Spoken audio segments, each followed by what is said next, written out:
The phone rang at 3:47 a.m., and I knew it could only mean one thing. Jennifer was in trouble again, and somehow she expected me to fix it. But when I heard her voice, shaking with that familiar mix of desperation and entitlement, I almost laughed. Almost. "David, we need to talk about Lily," she whispered, as if speaking softly would somehow make me forget that she hadn't called to check on our son Tommy in 6 months. 6 months since his last diabetic episode that nearly put him in the ICU. 6 months since she chose Marcus in his penthouse over her own flesh and blood. Before we jump back in, tell us where you're tuning in from. And if this story touches you, make sure you're subscribed because tomorrow I've saved something extra special for you. Jennifer, it's almost 4 in the morning. Lily's asleep, and I have to get Tommy ready for his doctor's appointment in a few hours. I kept my voice steady, professional even. The same tone I used when dealing with difficult parents at Pinewood Elementary where I taught, but inside something was burning. "I'm coming to get her," she said, and I could hear Marcus's voice in the background urging her on. "I've spoken. To my lawyer?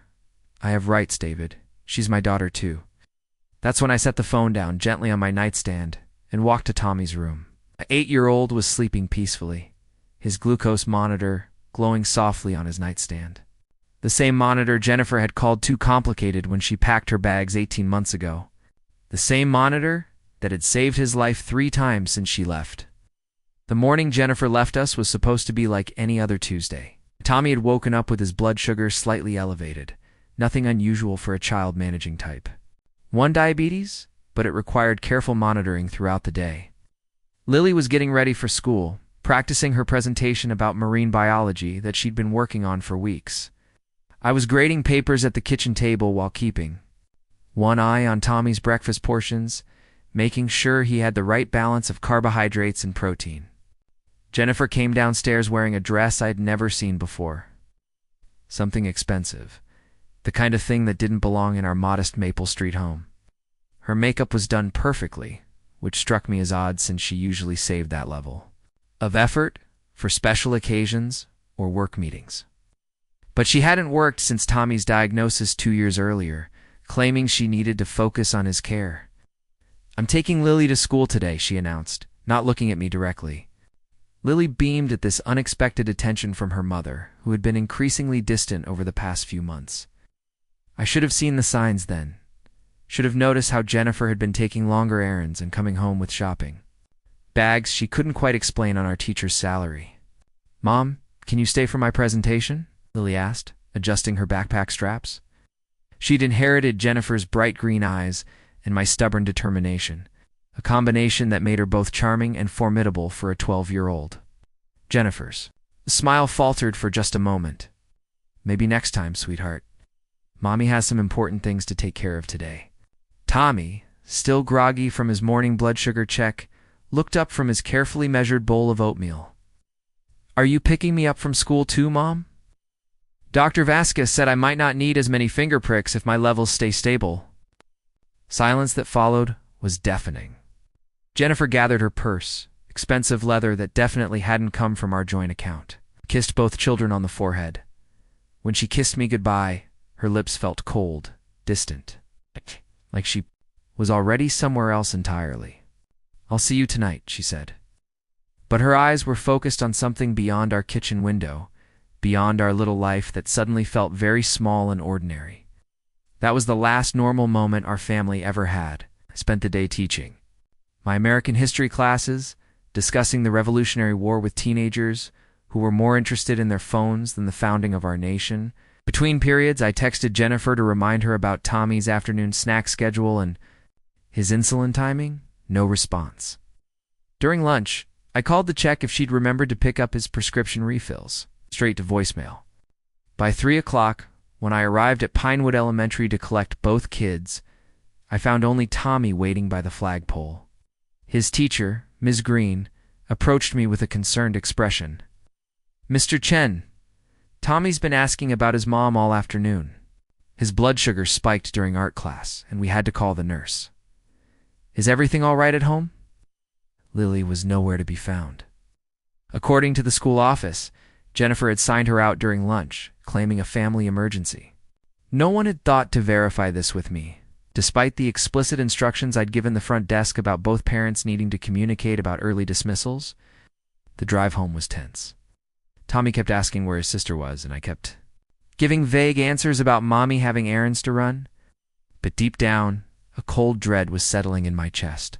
Jennifer's behavior that morning, her expensive dress, the mysterious shopping trips, her growing irritation with Tommy's medical needs, it all started forming a picture I didn't want to see. Our house felt different when we walked in. Emptier. Somehow, though nothing obvious was missing, I got Tommy settled with his afternoon snack and checked his glucose levels, which had thankfully returned to normal. Then I started looking around more carefully. Jennifer's jewelry box was empty. Her favorite books were gone from the nightstand. The family photos from our bedroom had been replaced with newer ones, pictures that didn't include all four of us together. In the closet, gaps appeared where her nicest clothes used to hang.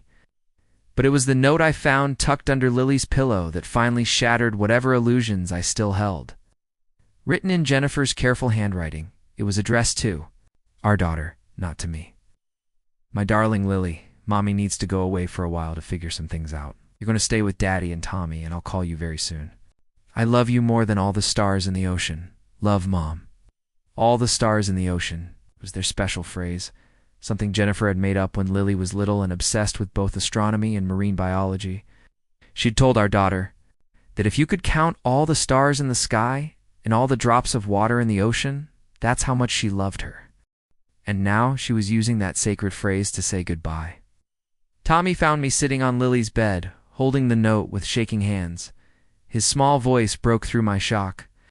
Daddy, when is Mommy coming home? And where's Lily? I pulled him onto my lap, this brave little boy who had already endured more medical procedures than most adults, and tried to figure out how to explain that his mother had chosen to take his sister but leave him behind.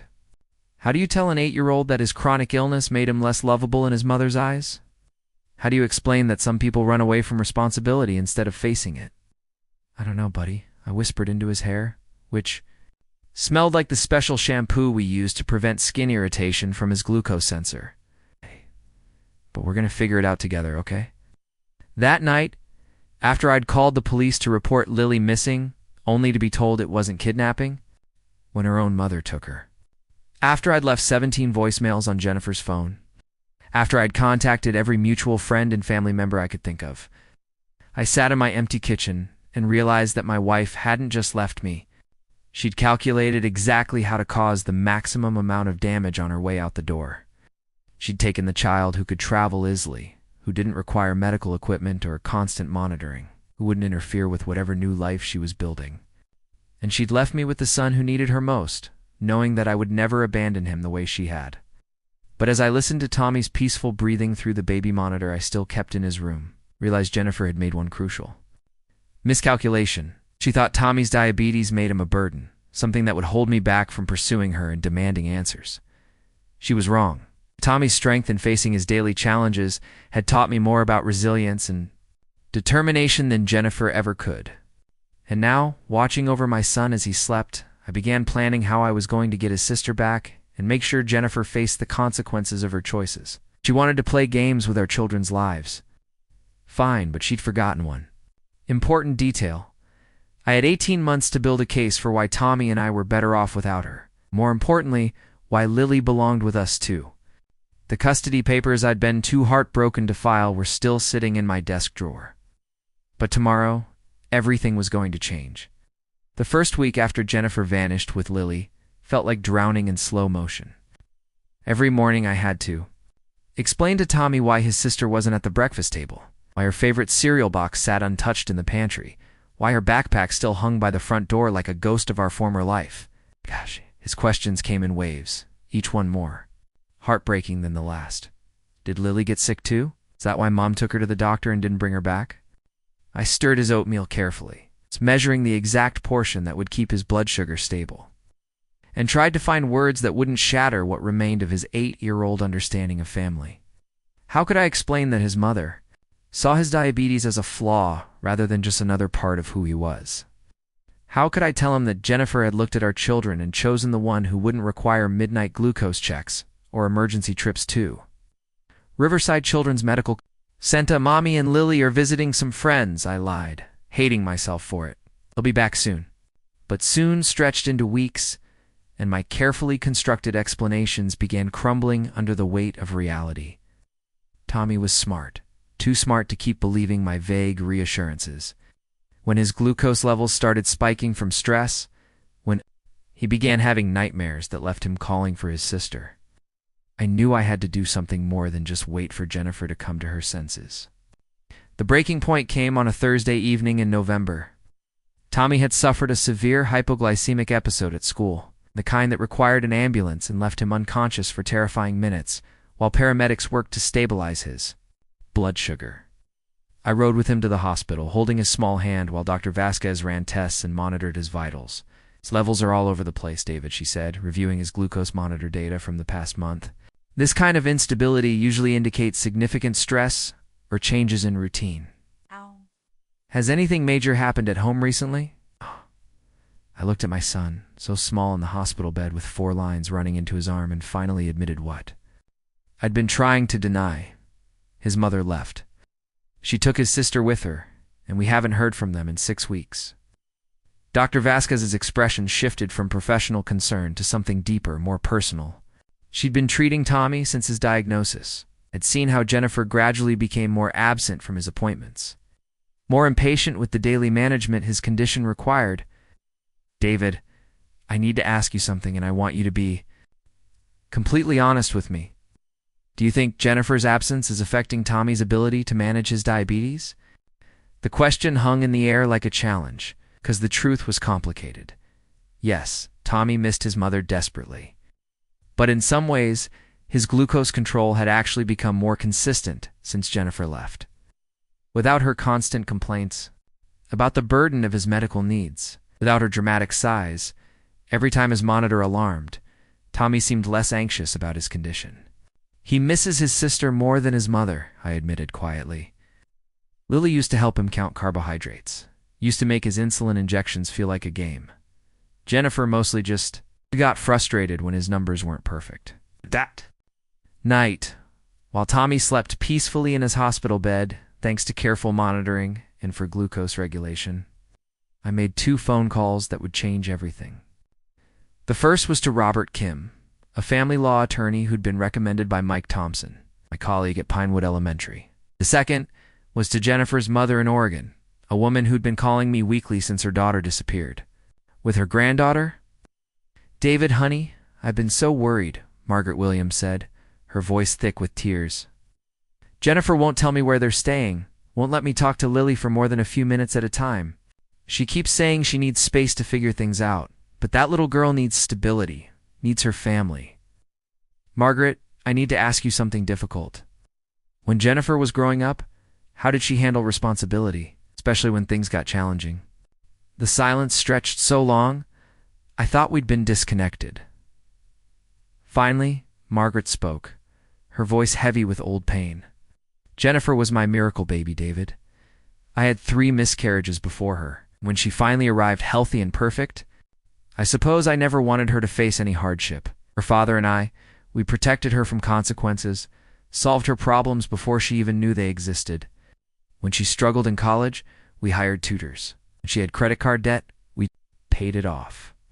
When she got that DUI in her 20s, we made it disappear.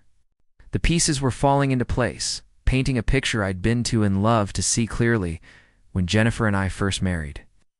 She'd never learned to cope with genuine difficulty, never developed the resilience that parenthood demands.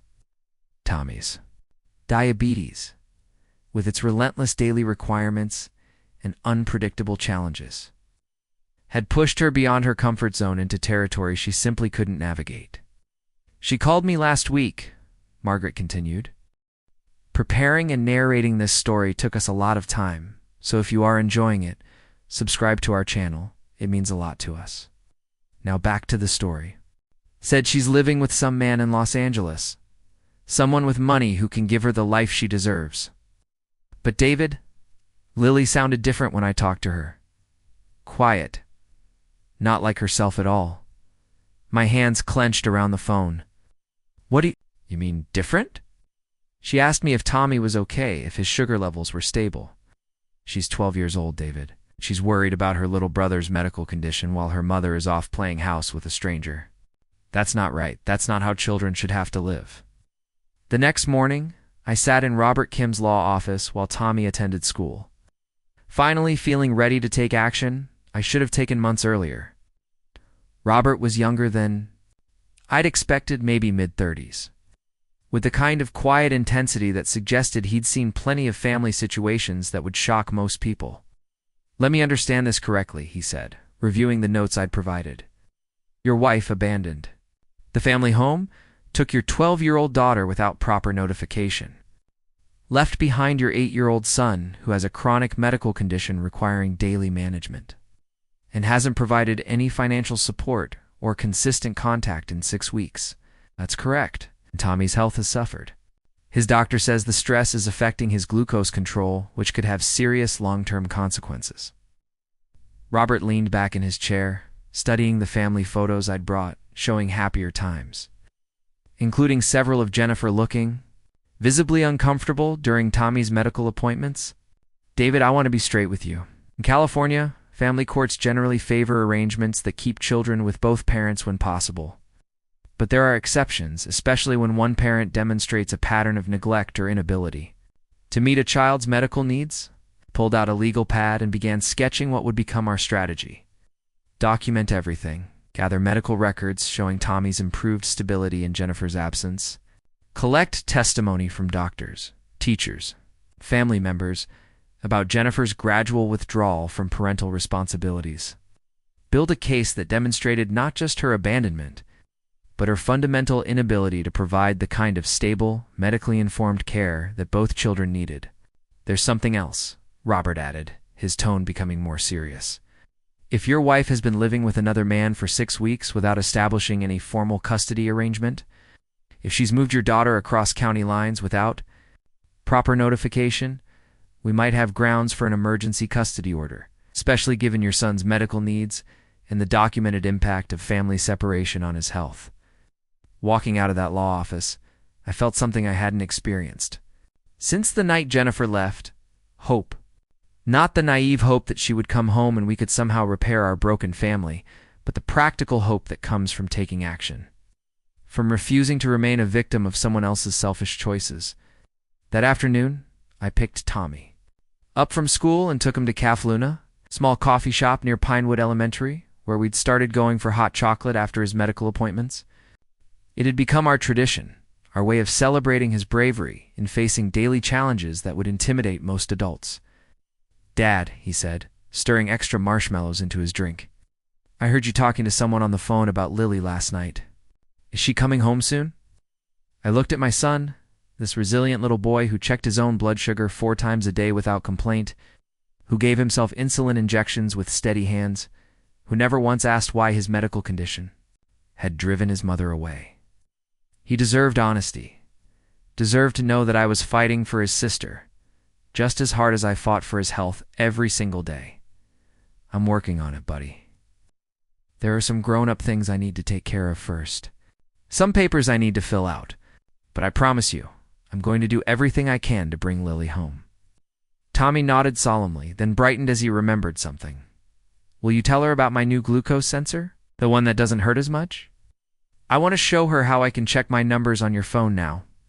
"I'll definitely tell her," I promised, silently vowing that Jennifer's selfishness wouldn't rob my children of their relationship with each other.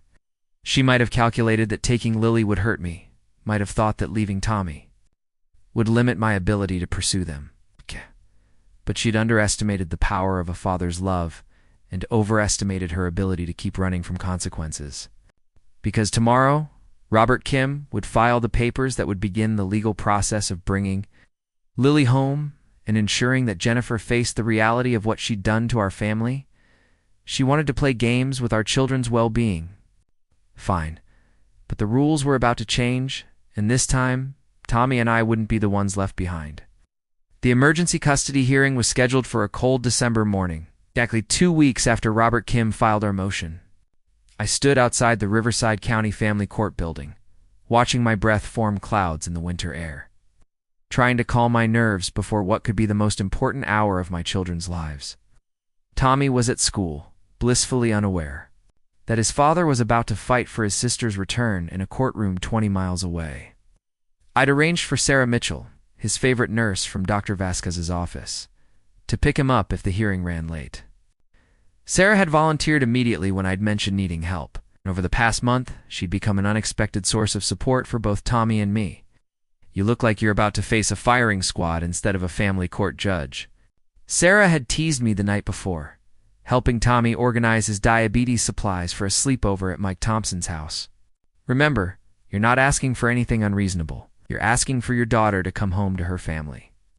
But standing there in my best suit, the one I usually reserved for parent-teacher conferences and school board meetings, I felt the weight of everything that could go wrong. What if the judge sided with Jennifer? What if moving Lily again was deemed more disruptive than leaving her in Los Angeles? What if my inability to provide the luxurious lifestyle Marcus Rodriguez offered was seen as a disadvantage? It's Robert Kim arrived precisely at 8:30, carrying a briefcase thick with documentation we'd spent 2 weeks assembling. Medical records showing Tommy's improved glucose stability since Jennifer's departure. School reports indicating his better attendance and focus. Testimony from Dr. Vasquez about the importance of family stability for children managing chronic conditions. Even a statement from Margaret Williams expressing concern about her daughter's fitness as a primary caregiver. "They're here," Robert said quietly, nodding toward a black sedan pulling into the parking lot. I watched Jennifer emerge from the passenger side, and for a moment, my heart stopped. She looked different, polished in a way that our modest teacher's salary had never allowed. Designer clothes, professional styling, the kind of transformation that money could buy. Behind her, Marcus Rodriguez stepped out of the driver's seat, tall and imposing in an expensive suit that probably cost more than I made in a month. But it was the small figure that climbed out of the back seat that nearly brought me to my knees. Lily looked thinner than I remembered, her usually bright demeanor subdued as she walked between Jennifer and Marcus toward the courthouse entrance. She was wearing clothes I didn't recognize, a navy dress that seemed too formal for a 12-year-old, too adult. When her eyes met mine across the parking lot, her face lit up with pure joy. "Daddy," she called out, breaking away from Jennifer's grip and running toward me. I caught her in a fierce hug, breathing in the familiar scent of her strawberry shampoo. Feeling the solid reality of my daughter in my arms after months of absence. "I missed you so much, sweetheart," I whispered into her hair. "How are you? Are you okay?" "I'm fine, but Daddy, how's Tommy? Is his blood sugar stable?" Marcus doesn't understand why I worry about medical stuff. But I keep thinking about Tommy's episodes and whether you're managing his carb counting without me helping. The fact that my 12-year-old daughter was worrying about her brother's chronic condition while living with strangers spoke volumes about Jennifer's priorities. I was about to reassure Lily when Jennifer approached, her expression carefully neutral but her eyes flashing with anger. "Lily, come back here. We need to go inside now." Jennifer's voice carried a tension I recognized from our worst arguments. The tone she used when she felt cornered or criticized. "Can I sit with Daddy during the meeting?" Lily asked innocently, not understanding the legal battle being fought. "Over her future? This isn't a social visit, Lily. This is a court proceeding because your father decided to cause problems, instead of accepting that some things have changed." Jennifer's words were directed at our daughter, but her eyes never left mine. Some people can't handle when others find happiness. Marcus stepped forward then, placing a possessive hand on Jennifer's shoulder. He was everything I wasn't, wealthy, polished, the kind of man who solved problems with money rather than patience. When he looked at me, I saw the calculating assessment of someone who was used to winning simply by outspending his competition.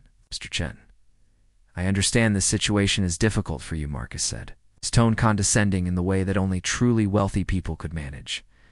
"But Jennifer and Lily are building a new life now. Perhaps it's time to focus on your son's needs rather than disrupting arrangements that are working well for everyone involved." The assumption that I couldn't provide adequately for my children, that my teacher's salary somehow made me less worthy of custody, ignited something fierce inside me. But before I could respond, Lily spoke up with the kind of clarity that only children possess. "It's not working well for me. I miss Tommy and Daddy every single day. I miss our house and my school and my friends. Marcus's apartment is nice, but it doesn't feel like home, and Mom gets upset when I talk about wanting to visit Tommy." She looked directly at Jennifer, her young voice carrying surprising strength. "Why can't we all just live together again? Why did we have to leave? Tommy, when he needs us most?" The silence that followed was deafening. Jennifer's carefully composed expression cracked slightly, revealing the guilt she'd been trying to hide behind designer clothes and legal maneuvers. Marcus looked uncomfortable, perhaps realizing for the first time that his new girlfriend's daughter wasn't adapting to their arrangement as smoothly as Jennifer had led him to believe. Inside the courtroom, Judge Patricia Hendricks reviewed our case with the thorough attention that family court matters required. She was a woman in her 50s with gray hair and kind eyes that had clearly seen too many broken families pass through her courtroom. When she spoke, her voice carried the authority of someone who understood that the decisions made in this room would shape children's lives for years to come. "I've reviewed all submitted documentation," Judge Hendricks began, "including medical records, school reports, and character statements from both sides. This case presents some unique circumstances that require careful consideration." Jennifer's lawyer, Amanda Foster, presented their argument first. Jennifer had found stable housing with Marcus, could provide financial advantages I couldn't match, and deserved the opportunity to rebuild her life after what she characterized as a difficult marriage. It painted me as a controlling husband, who couldn't accept his wife's decision to seek happiness elsewhere. But when Robert Kim stood to present our case, the evidence spoke for itself. Tommy's medical records showed dramatic improvement in glucose stability since Jennifer's departure. School reports indicated both children had thrived academically and socially when Jennifer was less involved in their daily care. Most damaging was the testimony from Dr. Vasquez, who had documented Jennifer's increasing absence from Tommy's medical appointments and her expressed frustration with his diabetes management. "Your Honor," Robert said, "this isn't about a mother seeking happiness. It's about a parent who abandoned a medically fragile child because his needs became inconvenient, then took his sister as an emotional hostage to prevent the father from holding her accountable for that abandonment." The phrase "emotional hostage" hit like a thunderbolt. I watched Jennifer's face pale as the true nature of her actions was laid bare in legal terminology. She hadn't taken Lily out of love or even convenience. She'd taken her as leverage. As insurance against facing consequences for abandoning Tommy, Judge Hendricks called for a brief recess, during which she requested to speak with Lily privately in her chambers. This was the moment everything hinged on my daughter's own voice in determining her future. As court officers escorted Lily away, I caught her eye and nodded encouragingly. Whatever happened next, I wanted her to tell the truth about what she really needed. 45 minutes later, Lily emerged from the judge's chambers, looking relieved but tired. Judge Hendricks returned to her bench with an expression that gave nothing away about her decision. The courtroom fell silent as she prepared to speak, and I found myself holding my breath. After careful consideration of all evidence and testimony, including a comprehensive interview with the minor child in question, this court finds that the current custody arrangement does not serve the best interests of either child involved. In this case, Jennifer's sharp intake of breath was audible across the courtroom. Marcus leaned forward, his confident demeanor finally showing cracks. Effective immediately, primary physical custody of Lily Chen is transferred to her father, David Chen. Mrs. Chen will be granted supervised visitation rights to be arranged through the court, pending completion of parenting classes and psychological evaluation to address her abandonment of her son's medical needs. The gavel came down with finality that seemed to echo through my entire body. Lily was coming home. After 3 months of uncertainty, of Tommy asking when his sister would return, of lying awake wondering if I'd failed my children by letting Jennifer take her in the first place, my daughter was finally coming home. But as I watched Jennifer's face crumple with the realization that her calculated gamble had backfired spectacularly, I understood that this was only the beginning. She'd underestimated the power of family bonds and overestimated her ability to manipulate the legal system. Now she would have to face the consequences of her choices, while Tommy and Lily rebuilt their relationship under the same roof where they both belonged. The transformation in our household was immediate and profound. Within hours of Judge Hendricks, ruling, Lily was back in her own bedroom, surrounded by the familiar chaos of marine biology posters and half-finished art projects that Jennifer had been too eager to abandon. Tommy's joy at his sister's return was so pure, so complete, that his glucose levels stabilized within days without any medication adjustments. "Look, Lily," Tommy exclaimed during their first breakfast together in months, proudly showing off his new, continuous glucose monitor. "Dr. Vasquez says I'm doing so good with my numbers that I might get to try the new sensor that lasts 2 weeks instead of 1. And Dad lets me help cook dinner now because I'm getting really good at counting carbohydrates." Lily beamed at her brother with fierce pride. "That's amazing, Tommy. Can you teach me how to use the new monitor app? Why, to help you track everything like we used to?" Watching them reconnect, seeing Tommy's confidence bloom under his sister's attention, I realized something Jennifer had never understood. Tommy's diabetes wasn't a burden that divided our family. It was a challenge that brought us closer together, teaching us patience, resilience, and the kind of teamwork that strengthened rather than strained our bonds. But Jennifer wasn't finished fighting. Supervised visitation order required her to complete parenting classes and undergo psychological evaluation, requirements that she viewed as humiliating punishment rather than necessary steps toward rebuilding trust with her children. Her calls became increasingly desperate, her voicemails a mixture of threats and promises that revealed just how disconnected she'd become from reality. "David, this is ridiculous," she said during one particularly unhinged message. "I'm there. Mother, I don't need some court-appointed therapist to tell me how to parent my own children. Marcus says we should appeal the decision, maybe move to a different state where the courts are more reasonable about mother's rights." The fact that she was discussing relocating to evade a custody order showed how far Jennifer had fallen from the woman I'd once married. But more telling was her complete failure to mention Tommy's medical needs or ask about his health.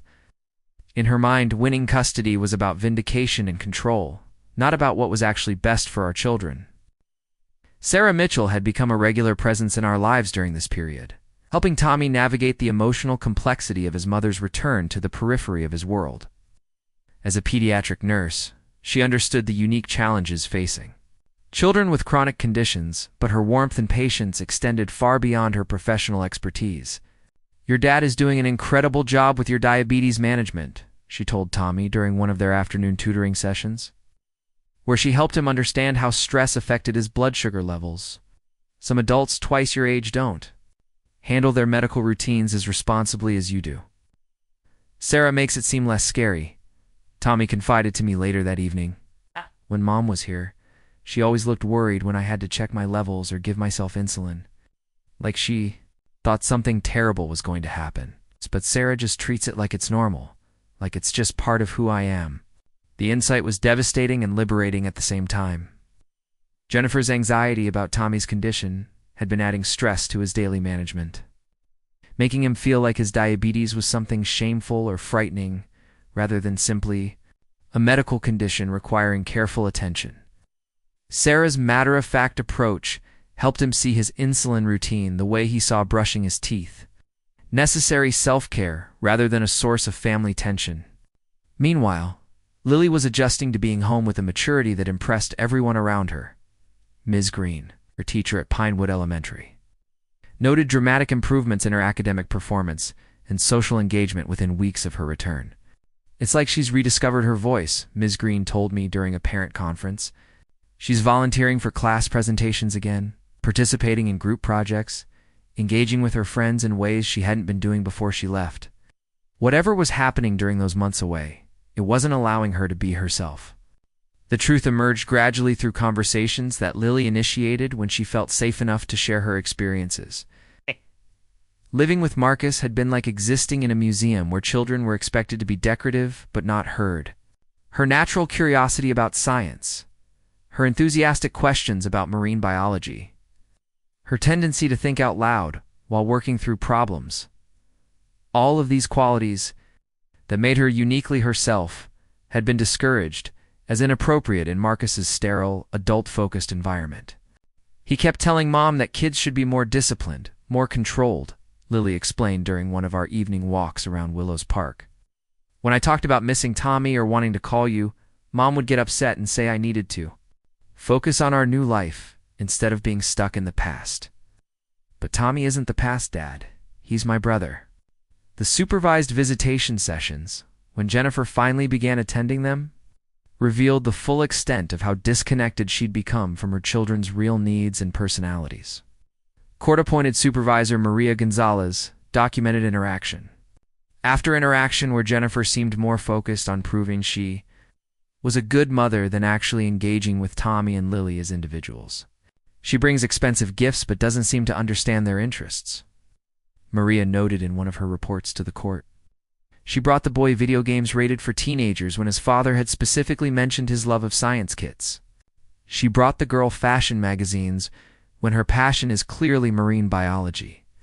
It's as if she's trying to parent children who exist only in her imagination. But the most telling incident occurred during Tommy's scheduled snack time at a visitation session. Jennifer had brought granola bars without checking the carbohydrate content, became flustered when Tommy asked about the nutritional information, and ultimately gave him food that sent his glucose levels spiking dangerously high. I can't keep track of all these numbers and calculations, Jennifer complained to Maria when Tommy had to call me for guidance on insulin adjustments. It's too complicated. Ow. Why can't he just eat normal food like other kids? The question revealed Everything wrong with Jennifer's approach to motherhood. She saw Tommy's diabetes as an inconvenience to be minimized rather than a condition to be managed with love and competence. She wanted the appearance of being a devoted mother without accepting the daily responsibilities that actual devotion required. Word of the custody case had spread through Riverside's tight-knit community. The response was overwhelmingly supportive. Parents from Pinewood Elementary organized meal trains during the transition period. Dr. Vasquez's office staff sent care packages filled with Tommy's favorite sugar-free snacks. Even Margaret Williams, Jennifer's own mother, called to express her relief that the children were back together under stable care. I've been losing sleep over this for months, Margaret admitted during one of our weekly phone calls. Lily sounded so lost every time I talked to her, and Jennifer wouldn't let me speak to Tommy at all. She kept saying he was too busy with activities, but I suspected she just didn't want me to know how she was handling his medical needs. The community support extended beyond emotional encouragement to practical help that made our daily routines easier and more sustainable. Mike Thompson organized a group of teachers who took turns providing after-school care when I had to attend legal meetings. Parents from both children's classes volunteered to help with homework, supervision, and transportation to medical appointments. But perhaps the most significant change was in my own confidence as a single parent. For months after Jennifer left, I'd questioned every decision, worried that I wasn't enough for my children, that they needed their mother despite her obvious shortcomings. Now seeing Tommy thrive under consistent care and watching Lily blossom back into her natural personality, I understood that being enough had never been about providing everything Jennifer claimed our children needed. Being enough meant showing up every day with patience and love. It meant learning about carbohydrate counting and glucose trends, not because it was easy, but because Tommy's health depended on it. Ow. It meant listening to Lily's dreams about becoming a marine biologist and taking her enthusiasm seriously. It meant building a home where both children felt safe to be themselves, rather than performing for adult approval. Jennifer's attempts to regain custody became increasingly erratic and desperate. Marcus, apparently realizing that dating a woman involved in a bitter custody battle wasn't enhancing his social standing, began distancing himself from her legal challenges. The expensive lawyers she'd been threatening to hire never materialized. The appeal she'd promised to file never happened. Instead, she began showing up at school events uninvited, sending inappropriate gifts to the house, and making increasingly wild accusations about my fitness as a parent. But each desperate attempt only reinforced the court's decision to limit her access to the children. Ow. She'd abandoned when they became inconvenient. She's spiraling, Robert Kim observed during one of our check-in meetings. This kind of behavior typically indicates someone who's realizing they've lost control of a situation they thought they could manipulate. The question now is whether she'll accept the court's decision and work within the supervised visitation framework, or continue escalating until she loses access to the children entirely. As spring arrived and our family settled into new rhythms of stability and growth, I found myself cautiously optimistic about our future. Tommy's health was better managed than it had ever been. Lily was thriving academically and socially, and I was learning that being a single parent didn't mean being a lesser parent. It meant being fully present for my children in ways that Jennifer had never managed, even when she lived under our roof.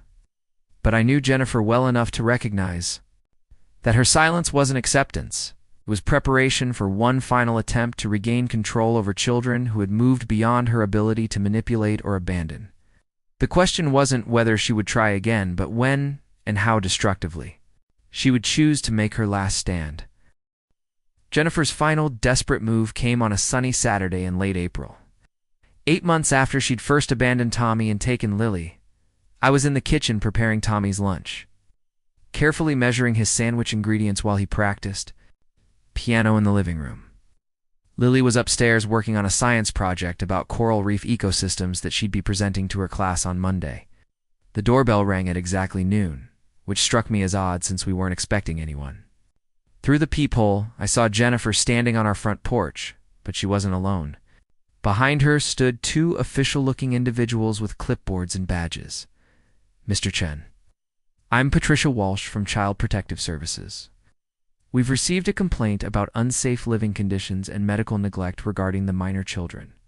In this household, we need to speak with you and conduct a welfare check. My blood turned to ice. Jennifer stood behind the CPS workers with an expression of false concern, masking what I recognized as vindictive satisfaction.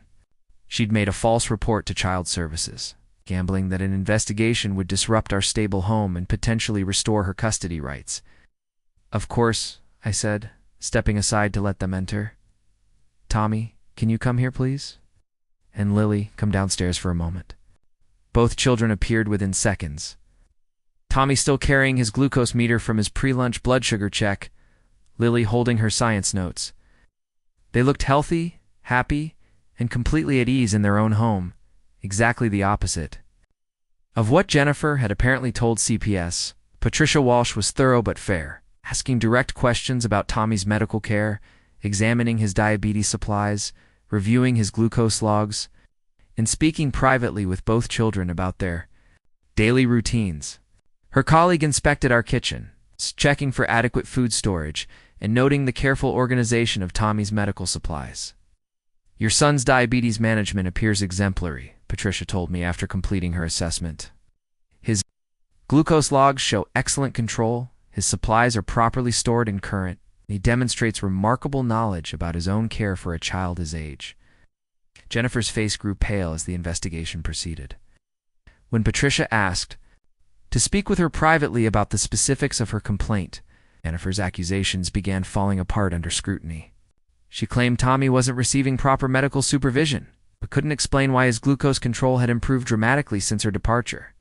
She alleged inadequate nutrition, but couldn't identify any specific deficiencies when confronted with our well-stocked kitchen and Tommy's detailed meal planning. Mrs. Chen, Patricia said finally, filing false reports with Child Protective Services is a serious matter. We're required to investigate every complaint we receive, but we're also obligated to report instances where the system is being misused. For personal vendettas, the threat was clear. Jennifer's attempt to weaponize Child Services had backfired spectacularly, potentially exposing her to legal consequences while simultaneously providing additional documentation of her willingness to harm her children's stability for personal gain. After the CPS workers left, clearing our family of any wrongdoing and noting the obvious love and care evident in our home, Jennifer remained on our front porch. She looked defeated in a way I'd never seen before, her designer clothes in perfect makeup unable to hide the desperation that had driven her to make false accusations against her own children's father. This isn't over, David, she said, but her voice lacked conviction. Those kids need their mother. No, Jennifer. Those kids need parents who put their well-being above personal drama. Tommy needs someone who sees his diabetes as a manageable condition rather than an inconvenience. Lily needs someone who celebrates her intelligence rather than trying to mold her into something she's not. I paused, looking at this woman who had once been my partner in building a family, now reduced to making false reports. In desperate attempts to regain control, she'd voluntarily surrendered. They need consistency, stability, and unconditional love. Things you proved you couldn't provide when you walked away from Tommy because his medical needs were too challenging for you to handle. Jennifer's composure finally cracked completely. You don't understand the pressure, David, the constant worry about his glucose levels. The middle of the night alarms, the way people look at you when your kid collapses at school. I couldn't handle being judged as a failure every time his numbers weren't perfect. The admission was devastating in its honesty. Jennifer hadn't abandoned our family because she stopped loving our children. She'd abandoned them because she couldn't cope with the judgment she imagined others were making. About her parenting abilities, she'd chosen her own comfort over Tommy's health and Lily's emotional security. But they were never judging you, Jennifer. They were supporting us. Dr. Vasquez, Tommy's teachers, our neighbors, everyone understood that diabetes is challenging and that we were doing our best. The only person judging your parenting was you. 3 months later, Jennifer's supervised visitation rights were terminated after she failed to complete the court-ordered parenting classes and missed multiple scheduled appointments with the children. The psychological evaluation she'd been required to undergo revealed significant narcissistic tendencies and an inability to prioritize her children's needs over her own emotional comfort. Marcus had apparently ended their relationship shortly after the CPS incident. Unwilling to be associated with someone who would make false accusations involving children, Jennifer had moved back to Oregon to live with her mother, taking a retail job that barely covered her basic expenses. The luxurious lifestyle she'd chased had evaporated along with her relationship with her children. Meanwhile, our family continued, flourishing in ways that would have been impossible under the chaos Jennifer had created. Tommy's latest endocrinology appointment showed his best glucose control in the 3 years since his diagnosis. He'd started a diabetes support group at school, helping other kids understand that chronic conditions didn't define or limit them. Lily had been accepted into an advanced science program at the regional middle school, her passion for marine biology earning recognition from teachers who appreciated her enthusiasm and knowledge. More importantly, she'd regained the confidence and joy that had been gradually disappearing during Jennifer's final months with us. Sarah Mitchell had become much more than Tommy's medical support. She'd become family. Our relationship had developed naturally from friendship to partnership, built on shared values about putting children's needs first and facing challenges together rather than running from them. When she moved in with us that fall, both kids celebrated having someone who understood that love meant showing up consistently, especially when things got difficult. On Tommy's 9th birthday, we threw a party in our backyard with his friends. From school and his diabetes support group, Sarah helped him blow out candles on a cake she'd specially made with his carbohydrate requirements in mind. Lily led everyone in a game she'd invented that taught kids about glucose monitoring in a fun, non-intimidating way. Watching my children laugh with their friends, seeing Tommy confidently manage his diabetes without shame or fear, observing Lily pursue her scientific interests with boundless enthusiasm, I realized that Jennifer's abandonment had ultimately freed our family to become who we were meant to be. She'd calculated that taking Lily would force me to choose between my children, that Tommy's medical needs would make me an inadequate single parent, that her absence would create chaos we couldn't survive. Instead, her departure had revealed our strength, resilience, and capacity for genuine happiness. Sometimes the greatest gift someone can give you is showing you that you're better off without them. Jennifer had given us that gift, though she'd never intended it as kindness. In trying to tear our family apart, she'd actually made us unbreakable. Up next, you've got 2 more standout stories right on your screen. If this one hit the mark, you won't want to pass these up. Just click and check them out.